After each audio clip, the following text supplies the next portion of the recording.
Saya minta bangkit berdiri dulu. Kita nyanyi lagu yang tadi tentang I put my trust in you. Dan lagu ini tentang berkasih-kasihan, membangun keintiman, tapi model harus relevan zaman sekarang. Jadi waktu kita ngomong I love you, jangan cuma I love you gini, ada gerakan tangannya. Tolong Pak Rio. Oke. Yang tadi pagi tuh ya. Jadi I love you gini. I love you sarangyo. Nah, oke ya. Oke, mulai. I love you. I need you. I long for you, Lord, with all my heart, with all my soul. One more. I love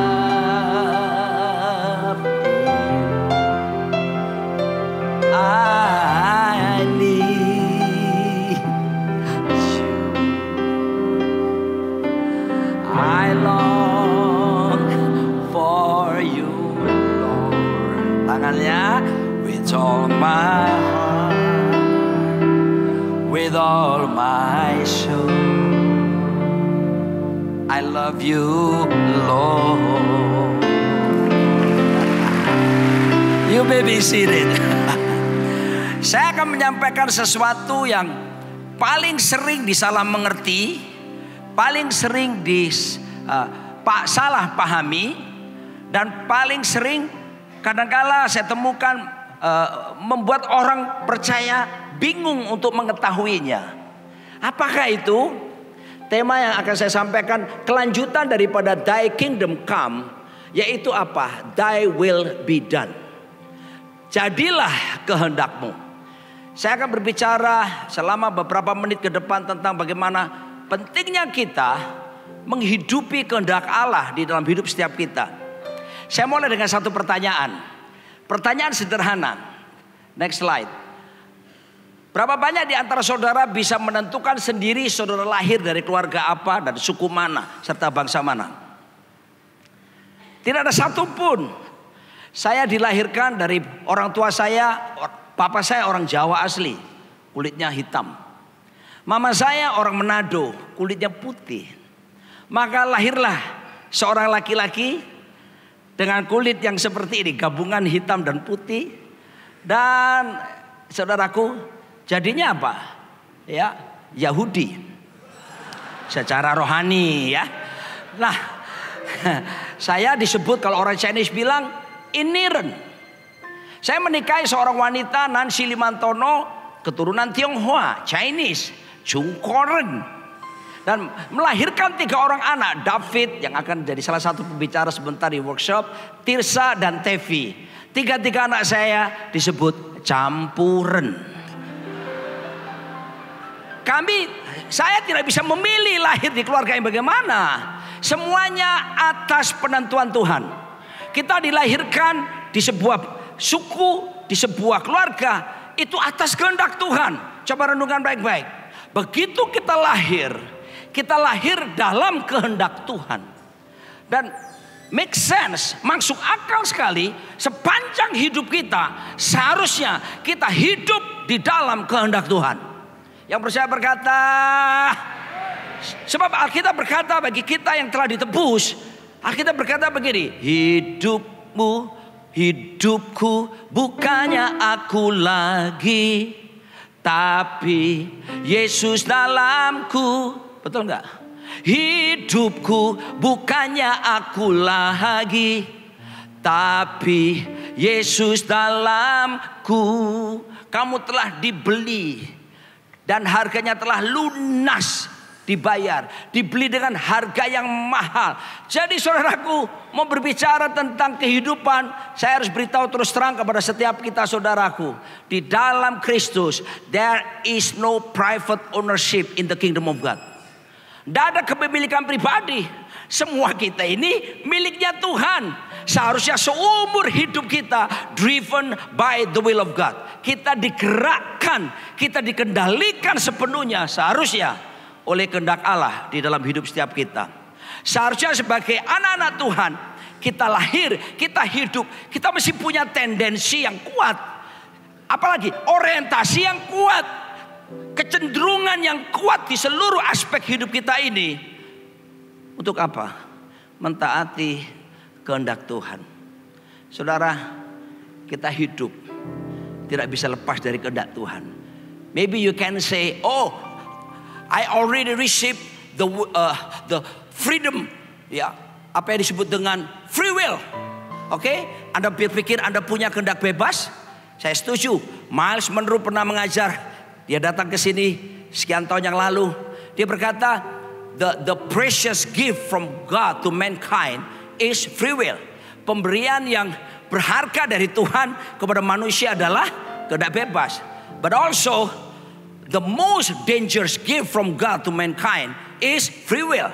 Pemberian yang paling berbahaya dari Tuhan kepada manusia itu juga kehendak bebas. Apabila kehendak bebas kita tidak tundukkan sepenuhnya dengan kehendak Allah di dalam hidup setiap kita. Coba pikirkan aja, berapa menit aja Anda hidup di luar kehendak Tuhan, kecenderungan kita adalah kita akan berbuat dosa. Saudara kekasih Tuhan, sebuah kecelakaan terbesar, tubrukan yang luar biasa, bukan karena dua jenis pesawat yang tabrakan. Berapa banyak kita sadari tabrakan terhebat dalam hidup kita, tabrakan antara kehendak Tuhan melawan kehendak pribadi kita. Dan sialnya adalah seringkali kehendak Tuhan kalah dengan kehendak pribadi kita. Iya atau tidak? Saudara kekasih Tuhan. Dan Yesus berkata kepada setiap kita, next slide. Dia berkata, let your kingdom come and your will be done on earth as it is in heaven. Bahkan sudah itu Rasul Paulus berkata, ada satu lagu lama, saya suka menyanyi ya, jadi saya ucapkan firman sambil menyanyi. Roma 11 ayat 36, semoga Pak Rio tahu. Sebab segala sesuatu dari Dia, oleh Dia, kepada Dia, bagi Dialah kemuliaan sampai selama-lamanya. Jelas, semuanya dari Dia, oleh Dia, bagi Dia. Dengan kata lain, kita tidak akan pernah bisa lepas dari kehendak Allah dalam hidup setiap kita. Seluruh aspek hidup kita seharusnya berorientasi, bertendensi kepada kehendak Tuhan dalam hidup setiap kita. Saudaraku dikasih Tuhan, kata kehendak di dalam bahasa Yunani dipakai kata telema. Apa yang diinginkan oleh Tuhan atau apa yang telah ditentukan oleh Tuhan dengan tujuan. Saya suka ini. Tujuannya kalau kita mengikuti kehendak Tuhan, kalau kita terus tunduk dengan kehendak Allah dalam hidup setiap kita dan berorientasi di seluruh aspek hidup kita dengan kehendak Tuhan, Tuhan itu mau memberkati kita. Ini sesuai dengan bahasa aslinya, saudara.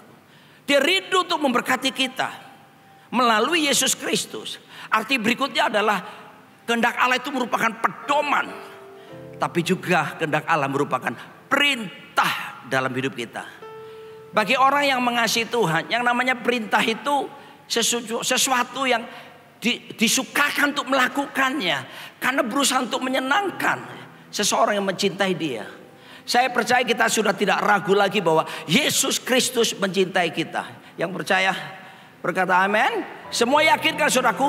Tapi Alkitab juga berkata, firman Tuhan berikutnya begini, 1 Yohanes 5 ayat 3. Karena banyak orang berkata, sulit yang melakukan kehendak Tuhan. Aduh gimana dong, saya masih daging, saya masih manusia. Saya beritahu kepada saudara, Alkitab berkata 1 Yohanes 5 ayat 3, sebab inilah kasih kepada Allah. Kasih kepada Allah yang tadi sudah diajarkan, yang harus diajarkan pula kepada anak-anak kita. Apa itu? Bahwa kita menuruti perintah-perintahnya. Dan yang luar biasa begini, perintah-perintahnya itu tidak berat. Apa yang menjadi berat dalam hidup setiap kita? Keinginan daging kita. keinginan mata kita, keangkuhan hidup kita. Alkitab berkata itu berasal dari dunia, bukan berasal dari Bapa. Itu yang menyebabkan kita berkata, kita beralasan selalu bahwa begitu berat. No, ketika kita belajar untuk tunduk kepada kehendak Allah dan kita memiliki sikap hati mengasihi Tuhan, saya mau katakan bahwa melakukan kehendak Allah, melakukan perintah-perintah Allah bukan perkara yang berat, karena anugerah diberikan kepada kita untuk kita mampu untuk melakukan kehendak Allah di dalam hidup setiap kita. Mazmur 119, anak muda dengarin baik-baik. Dengan apakah seorang muda mempertahankan kelakuannya bersih? Alkitab jelas, dengan menjaganya sesuai dengan firman Tuhan. Menjaga sesuai dengan kehendak Tuhan. Saya mau katakan pada setiap kali saya baca Mazmur 119. Saya baca setiap tahun, saya selalu ketemu Mazmur 19 karena saya punya budaya untuk menyelesaikan pembacaan Alkitab Kejadian sampai Wahyu setiap setahun sekali. Saya baca Mazmur 119 berkali-kali. Pemazmur berkata, Tauratmu itu, firmanmu menyenangkan, perintah-perintahmu itu menyegarkan, perintahmu itu membuat aku menjadi berhikmat, berpengertian. Orang yang tadinya tertunduk malu, tersipu-sipu karena mengerti kehendak Tuhan, terangkat wajahnya.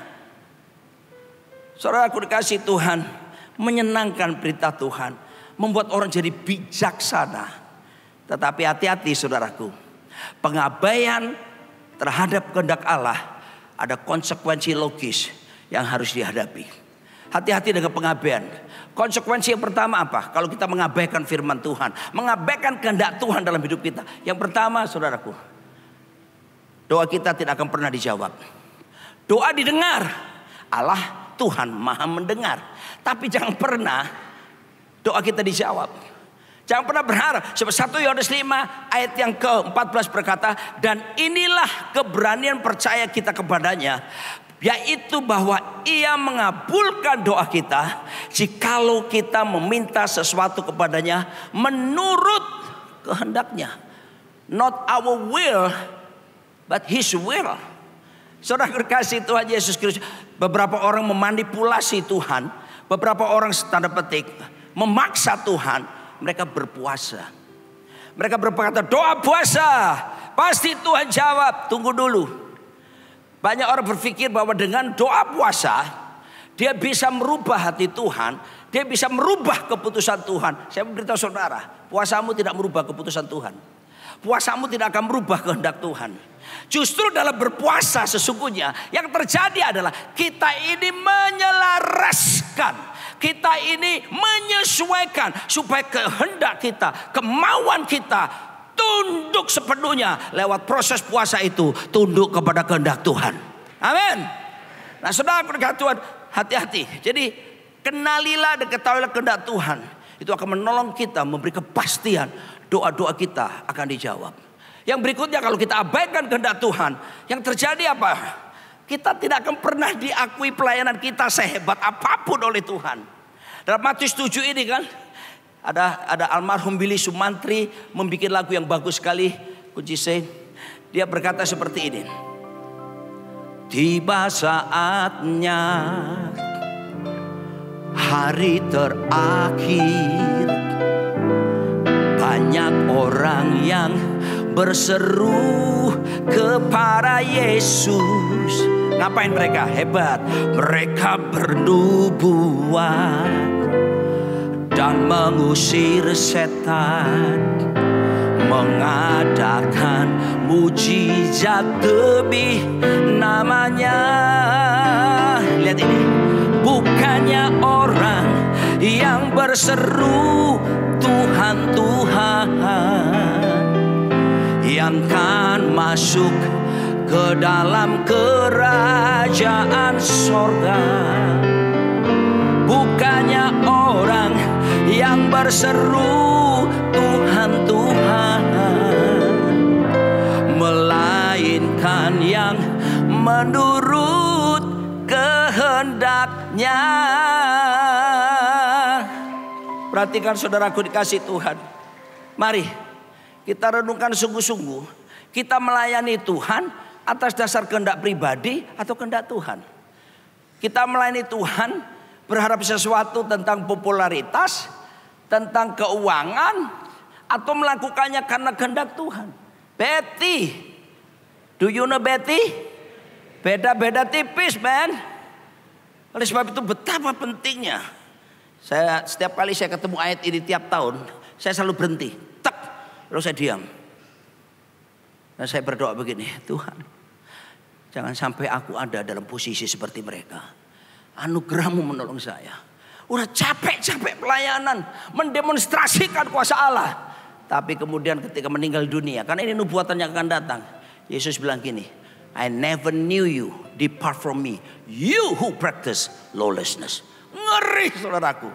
Ya, dan mari kita lihat berikutnya. Mengabaikan kehendak Allah, ketiga, yang terjadi adalah kita akan dikategorikan pembuat kejahatan. Di dalam bahasa Yunani yang dipakai di situ adalah anomia. Anomia itu pelanggar hukum. Orang yang tahu benar tapi sengaja. Ini kan sama dengan mencobai Tuhan. Ini kan sama dengan orang yang kurang ajar, saudaraku. Hei, mungkin kita bisa berkata, Pak Roni, bukankah nubuatannya tepat? Bukankah waktu dia berdoa mujizat terjadi? Oh, setan lari, Pak. Mari saya beritahu saudara, Tuhan bela firman-Nya. Tuhan bela namanya. Tetapi saudaraku, itu tidak membuktikan bahwa sepenuhnya kita ada di dalam kehendak Tuhan. Kecuali kita jujur dari dalam lubuk hati kita. Melakukan dengan sungguh-sungguh. Karena memang kita mau taat melakukan kehendak Tuhan. Sebab itu hati-hati segala sesuatu yang berpusat kepada diri kita sendiri. Saya berpesan kepada para hamba-hamba Tuhan. Saudara-saudaraku kekasih, do not try. Jangan mencoba untuk menarik jemaat kepada diri kita. Mari tarik jemaat hanya kepada pemilik kehendak yang sempurna, yang namanya Yesus Kristus Tuhan. Kalau enggak saudaraku, praktik sihir akan terjadi. Kalau yang terjadi justru dominasi, intimidasi, dan manipulasi akan dikerjakan oleh seorang pemimpin sekalipun. Sebab itu mari kita dengan kerendahan hati, kita belajar untuk terus mengikuti kehendak Tuhan di dalam kehidupan setiap kita. Saudaraku, next slide lagi. Oke. Sekarang saya masuk yang berikutnya, prinsip kehendak Allah. Saya merenungkan baik-baik. Prinsip kehendak Allah adalah yang pertama, kehendak Allah selalu sejalan dengan kerajaan Allah. Kehendak Allah tidak akan mungkin terpisah dengan kerajaan Allah. Di mana ada kerajaan Allah, di situ ada kehendak Allah. Di mana ada kehendak Allah, di situ ada kerajaan Allah. Saya tidak mendengar kata amin dari representative of Christ Kingdom. Saudara kasih Tuhan, kita mengakui nama kita representative of Christ Kingdom. Kita mengakui pemerintahan Kristus di dalam hidup setiap kita. Tapi sudahkah pengakuan itu dibuktikan? Kita belajar untuk taat sepenuhnya, menundukkan sepenuhnya kehendak pribadi kita, supaya tunduk sepenuhnya agar kehendak Tuhan terjadi dalam hidup setiap kita. Saudaraku dikasih Tuhan. Dan yang kedua, ini adalah sepenuhnya gaya hidupnya Yesus Kristus. Saya suka ini. Saya setiap kali ke LC seperti ini, selalu saya bahas yang satu ini. Ya, dan saya tidak akan keluar dari pembahasan ini untuk kalau kesempatan yang akan datang. Saya mau beritahu saudaraku, teladan utama untuk ketaatan melakukan kehendak Allah adalah Yesus Kristus. Tidak ada yang lain.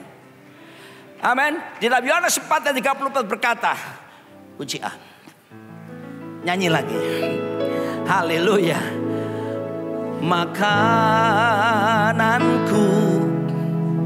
ialah melakukan kehendak Bapa.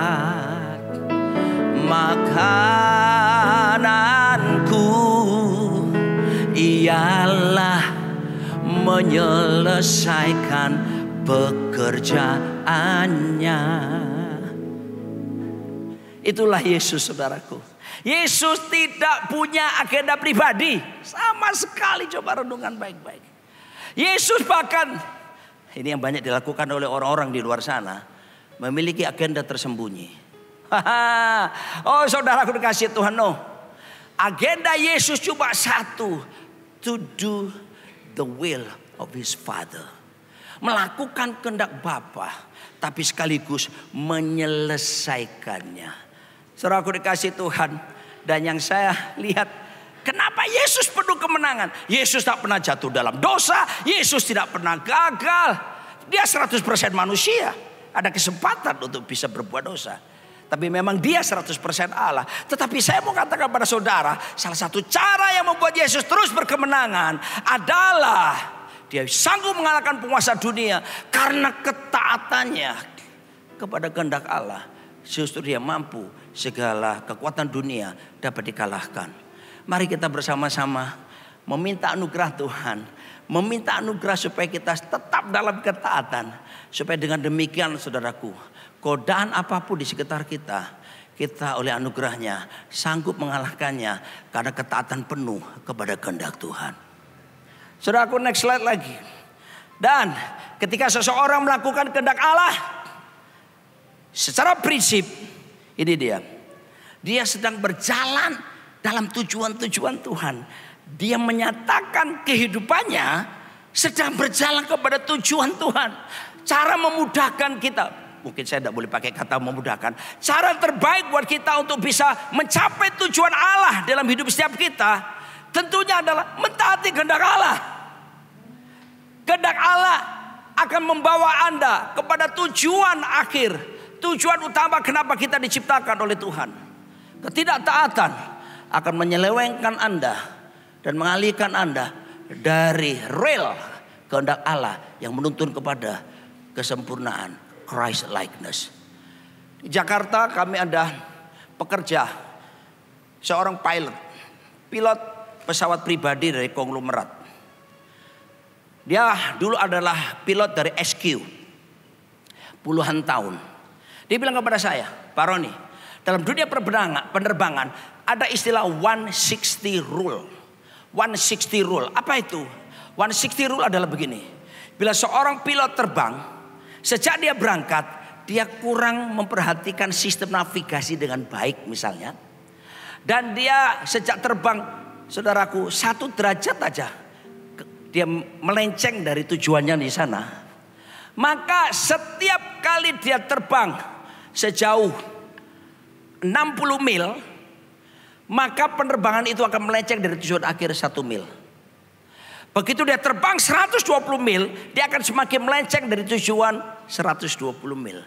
Kalau 2 mil melenceng menjadi 120 mil melenceng jadi 2 mil. Kalau 180 mil dia terbang melenceng 3 mil. Saudara, tahun lalu Desember dalam tugas dari Rock International Ministry, saya terbang langsung dari Changi ke New York untuk melayani di beberapa cabang kita yang ada di Philadelphia, Atlanta maupun di Florida. Saudara, itu penerbangan tanpa transit. Langsung 19 jam saya ingat. Dan manisnya adalah kami karena penyediaan dari misi bersama hanya untuk kelas ekonomi. Haleluya. 19 jam kelas ekonomi. Pantat saya ini pernah jatuh. Dek. Sekian tahun yang lalu tulang ekor saya miring. Saudara bisa bayangkan. Saya duduknya itu bergantian, side A, side B. Kadang-kadang dua-duanya dah. Lalu begini terus gaya saya. 19 jam gak tutuk-tutuk. Gak sampai-sampai. Saudaraku, bayangkan ketika pilot terbang dari Changi langsung ke New York waktu itu. Dia gak tahu sistem navigasi. Waktu berangkat 1 derajat. Saya tidak mendarat di JFK. Saya tidak mendarat di New York. Saya mungkin mendarat di Brasil. Dengar saudaraku. Betapa pentingnya untuk hari ke hari. Adjustment, allowing. Untuk terus selaraskan hidup kita ini. Dengan kehendak Tuhan. Dan dijamin ketika Anda menghidupi kehendak Tuhan. Anda akan dituntun terus kepada tujuan yang pasti. Dan tidak akan terjadi Anda akan menyimpang ke kanan ke kiri. Tuhan akan menyertai kita dan menolong kita sampai pada tujuan Christ likeness. Dan sekaligus memerintah bersama dengan Yesus. Saudaraku, next slide lagi. Saya akan secara cepat. Bagian kita apa sekarang? Bagian kita adalah seperti ini. Ada bagian Tuhan, there is God's part and also there is our part. There is God's responsibility and there is also our responsibility. Bagian kita apa? Tanggung jawab kita adalah untuk kehendak Tuhan. Ini dia. Yang pertama adalah bagian kita memanifestasikan kehendak Allah. Bagian kita adalah menjadi pelaksana kehendak Tuhan. Saudara kasih Tuhan, bukankah 1 Yohanes 2 ayat 6 berkata, barang siapa mengatakan bahwa ia ada di dalam Yesus Kristus. Mari kita baca 1, 2, 3. Ia wajib hidup sama seperti Kristus telah hidup. Kristus tidak punya agenda pribadi. Bahkan agenda tersembunyi. Agendanya cuma satu, melakukan kehendak Bapa. Kalau kita mengaku bahwa kita ada di dalam Yesus, kewajiban utama kita hidup seperti Kristus, melakukan kehendak Bapa di dalam kehidupan setiap kita. Halo, is there anybody home? Saya kok tidak seperti biasanya ya, melihat saudara biasanya kok tegang sekali gitu ya. Haleluya. Wow, kita akan dibawa kepada tujuan.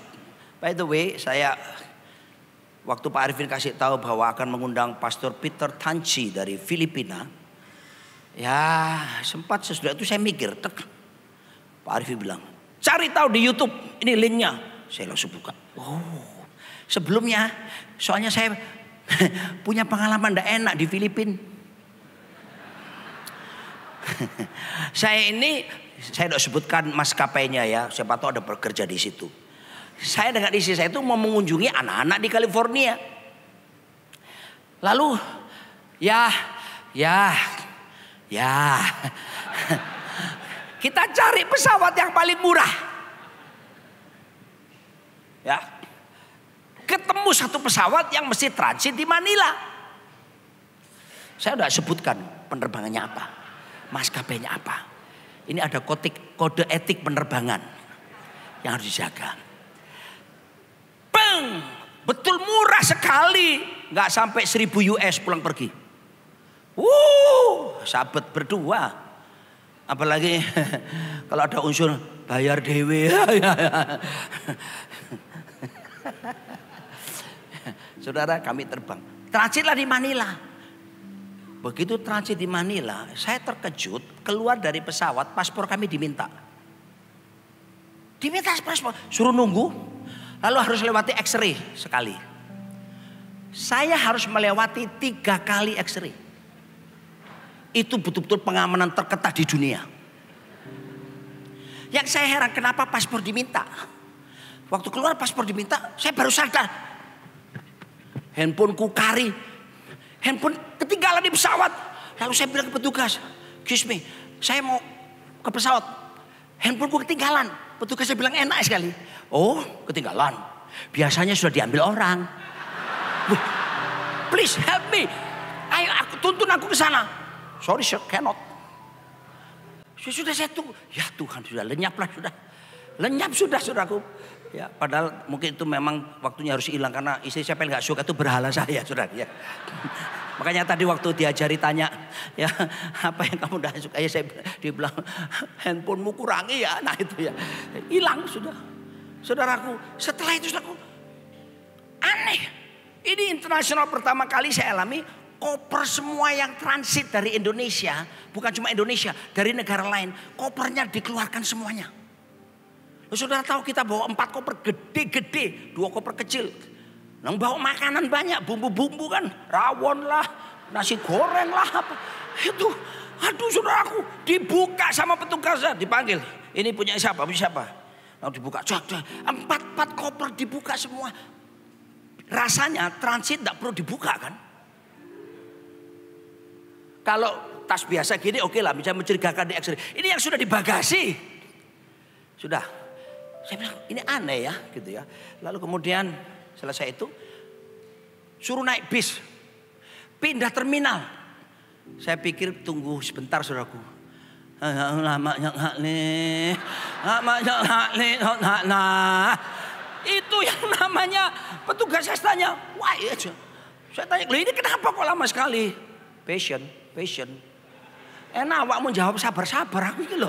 Aku khawatir ini sudah dekat boarding di sebelah sana. Saya mau boarding, dia bilang gitu. Tunggu aja, enggak akan ditinggal.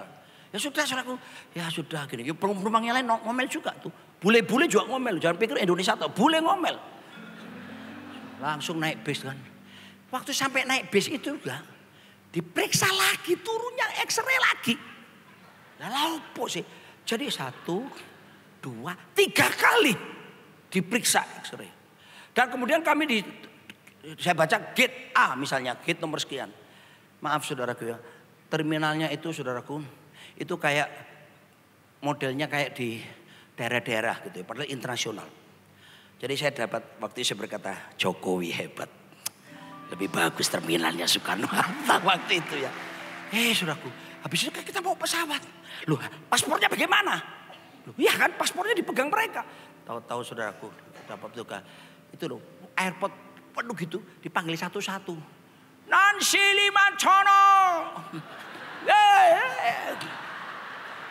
Rani Dwi Kora Sumito.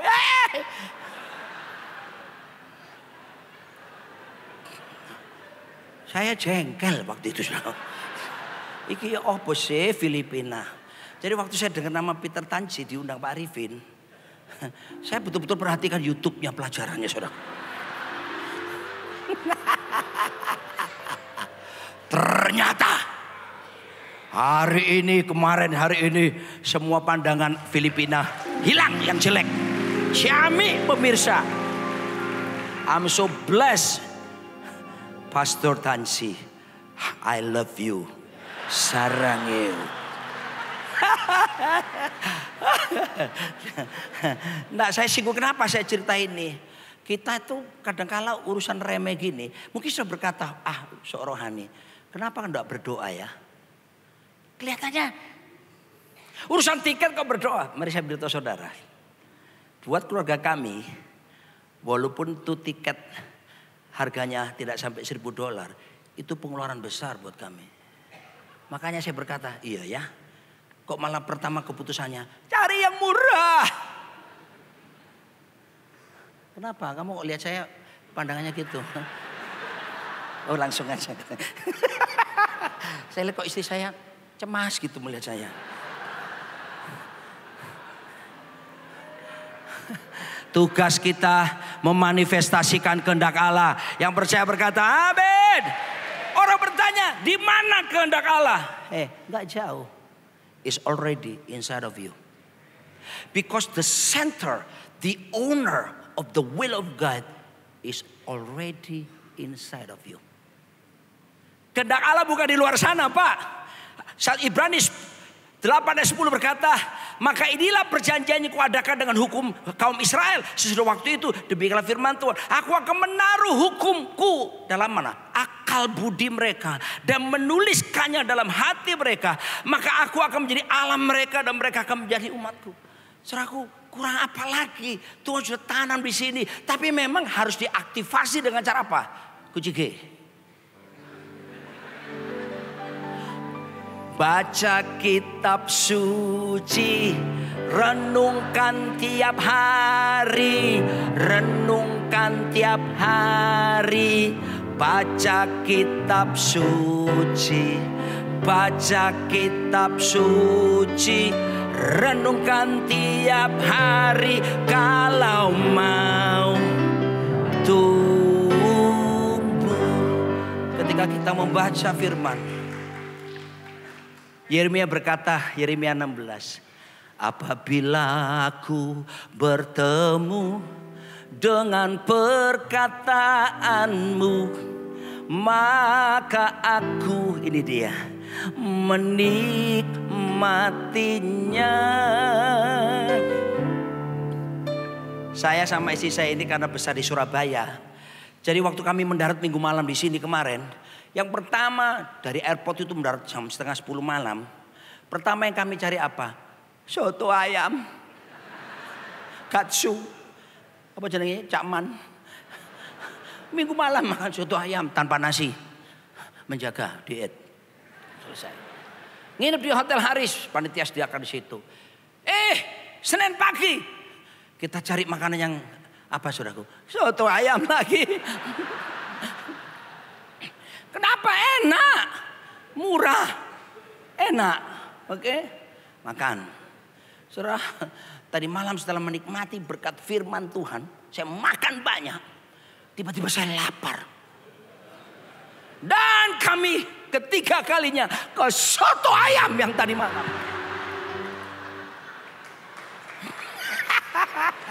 Sudah, pokoknya sama saya nggak sulit perawatannya. Lain sama bapak gembala senior kita. Kami pergi ke China, ke Chongqing. Wah, saudaraku, udah lihat pemandangan pegunungan itu kan, sorry to say, cuma saya lemahnya di sana indah tapi toiletnya kotor. Jadi kita mau buang air besar nggak jadi karena bahasa Ibraninya telecean. Sulit menerjemahkan. Lalu apa yang saya lakukan? Saya itu mau keluar nggak jadi. Ya ampun, balik saya. Nggak tahu ada sesuatu automatically bisa menarik, nggak jadi. Pipis waktu itu bau pesingnya minta ampun. Sudah akhirnya kita masih ada beberapa spot lagi dan menginap di beberapa tempat. Udah bayar semua. Tapi saya lihat wajah Pak Arifin saya sudah 30 hampir 40 tahun bersama beliau, saudara. Bisa tahu saya suka atau enggak. Saya perhatikan, wah gak enak. Lalu pertanyaan datang. Pak Arifin, Bapak mau apa sebetulnya? Beliau jawab begini. Beliau jawab begini. Mall. I want mall. Bukan more. Mall. I want mall. Semua perjalanan ke depan, nginep di hotel apapun, titik-titik itu batal. Kita turun ke Chongqing dan mall. I want mall. Tapi beliau sayang sama saya. Saya bilang gini, saya nggak hobi shopping, saudaraku ya. Saya nggak hobi shopping, saya hobi mentahannya. Lalu ada yang salah? Apa yang salah? Oh, salah ya. Jadi lalu saya bilang sama Pak Arifin sama semua rombongan, bapak-bapak, ibu-ibu jalan deh. Saya tunggu di sini. Waktu itu kita ada makan siap bersama. Saya tungguin di situ. Saya jaga barang semua di sini. Betul saudaraku, mereka jalan. Turu aku tidur.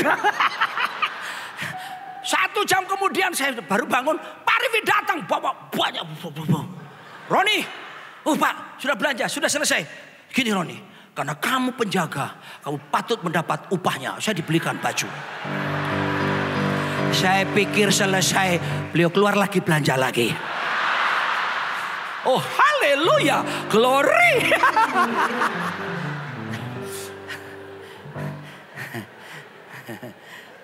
Saya tidak marah cerita begini, karena saya mengasihi bapak saya.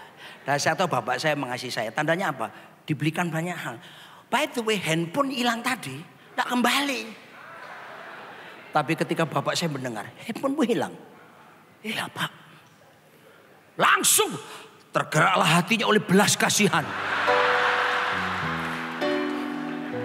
Dia berikan saya handphone. Saudara tahu, saya tunjukkan depannya. Belakangnya sudah tahu. Jadi kalau ada kehilangan apa-apa, beritahu Pak Arifin. Oke lanjut. Nah, manifestasikan. Karena 2 Korintus pasal 13 ayat 5. Next slide. Dikatakan, ujilah dirimu sendiri. Apakah kamu tetap tegak di dalam iman? Selidikilah dirimu. Apakah kamu tidak yakin akan dirimu? Perhatikan kalimat ini, saya suka sekali. Kristus Yesus ada di dalammu. Sebab jika tidak demikian, kamu tidak tahan uji. Kolose 1:27, Christ in you, the hope of glory. Saya beritahu kehendak Allah, bukan di luar sana, di sini. Renungkan, baca Alkitab. Miliki persekutuan pribadi dengan Tuhan dalam keintiman. Tuhan bisa berbicara secara khusus menunjukkan arahnya. Saya dengan istri saya ini, kita tahu kalau di rock ini kan kita nggak boleh pegang uang kan? Atau masih ada yang pegang uang sendiri? Pak Arifin bilang, kita jangan pernah pegang uang. Seragam bendara tim keuangan. Siap. Roni, cukupkan dirimu dengan gaji yang cukup saja. Asal ada makanan, pakaian, cukuplah. Hamba Tuhan harus punya gaya hidup simplicity. Karena dia ngajari saya, simplicity is greatness. Yes sir. Udah. Lalu gimana untuk anak-anak saya? Saudara tahu, anak-anak saya semuanya, kalau pakai biaya kami, gaji pendeta berapa sih? Itu Tuhan, ada orang, pengusaha itu ada di sini. Ketika kami pindah Jakarta, langsung dia bilang, Pak, kami ada sekolah internasional. 3 anak gratis tiap bulan sampai lulus semuanya. Itu tiap bulan berapa saya harus bayar? Setelah itu anak saya, what next Lord, what next? Pentingnya mengenali kehendak Tuhan. Kita berdoa, bangun mesbah doa. Satu waktu Tuhan berkata, urus sekolah anakmu ke luar negeri. Hah?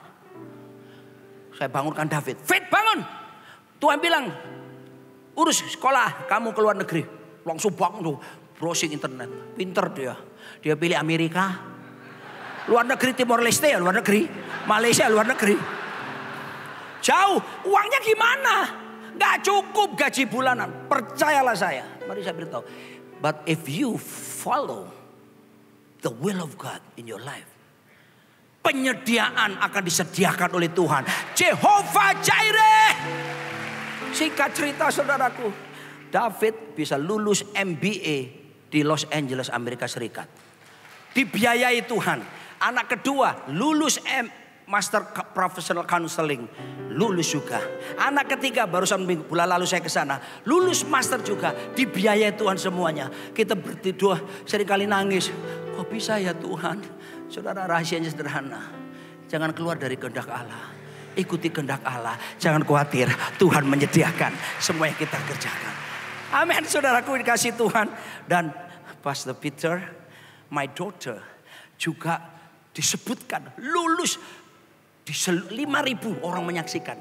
Lulusan terbaik dari semua lulusan yang ada pada waktu itu. Oh, saya menangis saudaraku. Kita punya pengalaman yang sama. Our God is a good God. There is none like him. Jesus Christ, the Son of Man, the Son of God, the King of Kings. Saya akan akhiri dengan yang berikut ini. Serahkan kasih Tuhan. Lalu apa lagi? Hidup kudus. Oh ya, berlatih dulu. Latihan Pak. 1 Timotius 4 ayat 7 berkata, tetapi jauhlah tahayul dan dongeng nenek tua. Latihlah dirimu beribadah. Latihan. Prosesnya apa? Latihan dulu. Jadi kebiasaan. Lalu jadi budaya. Saudara, perut saya sekarang, it's not 6 pack, but 1 big pack. And also the whole pack. Saya tidak akan mungkin latihan hanya karena ngangkat air mineral ini. Pak Wahyu tanya, ngapain Pak Roni? Latihan supaya 6 pack. Pak Wahyu akan bilang, kasihan, stres. Nyebut. Yang saya harus lakukan adalah saya harus angkat beban, sit up, panggil instruktur, berbulan-bulan, mungkin bisa setahun lebih. Apakah saudara yakin kalau saya disiplin, maka saya akan bisa 6 pack suatu hari? Begitu ada latihan, taat kepada kehendak Tuhan, maka akan jadi kebiasaan, bahkan menjadi budaya. Budaya adalah segala sesuatu yang kita lakukan udah tanpa berpikir lagi. Lalu pertanyaan besar gini, and how about our free will right now, my friend? Paulus berkata Filipi 3 ayat ke-10. Yang ku kehendaki, this is my free will.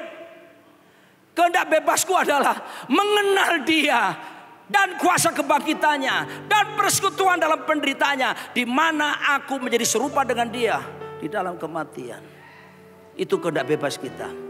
Setuju atau tidak setuju, ketika kita melakukan ini, saya percaya saudaraku, sepanjang hidup kita disebut tadi malam, 1, passion to please God, and also the second is apa? Passion to do excellent, and the third is passion to the God's word, to the God's truth. Terakhir, yang paling terakhir, next. Tolong istri saya dan anak saya kemari. Yang ketiga, hidup kudus. Amin. 1 Timotius 4 ayat 3 berkata, karena inilah kehendak Allah. Apa itu kehendak Allah? pengudusanmu, yaitu supaya kamu menjauhi percabulan. Kekudusan yang kita lakukan bukan secara agamawi, karena sudah dikuduskan, sudah dibenarkan. Tinggal apa? Manifestasikan. Kita nggak seperti orang-orang di perjanjian lama kok. Kita sudah dibenarkan. Sekarang nyatakan kekudusan Tuhan lewat hidup kita. Dan yang terakhir, tolong kesini kalian. Next slide terakhir. No. Satu ayat yang terakhir. 1 Yohanes 3:9 supaya saudara tahu bahwa saya sudah selesai, mari bangkit berdiri. 1 Yohanes 3:9 saya ajak kita baca sama-sama. 1, 2, 3. Setiap orang yang lahir dari Allah. Loh. Jangan coba-coba. Tolong anakku. Setiap orang yang lahir dari Allah, yaudah saya bacakan deh. Tidak berbuat dosa lagi. Berarti ini firman loh. Sebab benih ilahi tetap ada di dalam dia. Dan ia tidak dapat berbuat dosa karena ia lahir dari Allah. Saudara, berapa banyak kita sadar bahwa ada DNA Tuhan di dalam diri kita. Lahir dari benih ilahi. Kita taruh sini saya, David itu. Akibat persekutuan saya dengan istri saya tidak bisa sendiri, harus ada kerjasama. Lahirlah David. Coba lihat, David ada kemiripan dengan kami enggak? Kalau enggak Anda curiga anak tetangga kan? No, dia ada kemiripan. Wajah lebih mirip kepada istri saya. Anak mamanya. Usil-usilnya ikut saya. Saya beritahu saudara, gini loh. Kehendak Tuhan bukan di luar. DNA Allah ada pada dirimu. Kamu pasti sanggup melakukan kehendak Tuhan. Ada anugerah dalam hidup. Yang paling akhir dari yang akhir. Kalau mulai pertanyaan, saya tutup pertanyaan. Saudara, next pertanyaan terakhir. Saudara, hidup ini mewujudkan mimpi siapa? Mimpimu atau mimpi Tuhan? Wujudkanlah mimpi Tuhan yang telah ditanam buat hidupmu. Ikutilah kehendak Tuhan. Semua berjalan luar biasa. Bagi Tuhan segala hormat pujian kekal selama-lamanya. Amin. God bless you all.